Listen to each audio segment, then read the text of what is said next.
춤보 춤보 내꺼 춤보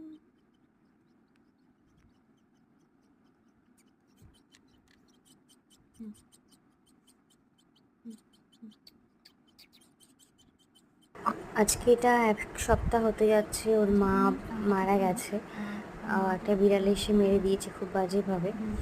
তো তারপর বাচ্চাগুলোকে ওপর থেকে নামিয়েছে, আমাদের বারান্দাতেই তো বাসা করেছিল। তো ওর মা যাওয়ার পর থেকে স্বাভাবিকভাবেই খুব চিন্তা করছিলাম যে কীভাবে বড় করবো, কারণ একদম তখন চোখও ফোটেনি 1 সপ্তাহ আগে। তো খুব তাড়াতাড়ি দেখলাম এখন বড় হয়ে যাচ্ছে, চোখও ফুটে গেছে, তার পরের দিনই ফুটেছিল যেদিনকে ওর মা চলে যায়, মানে মারা যায়। তারপর এসে বাবা ওর জন্য, মানে ওদের জন্য ফুড নিয়ে এসেছিলো, যে ড্রাই ফ্রুটগুলো পাওয়া যায় সেইগুলোই খাওয়াচ্ছি। তো এখন খাওয়ার টাইম হয়ে গেছিলো, খাওয়ালাম।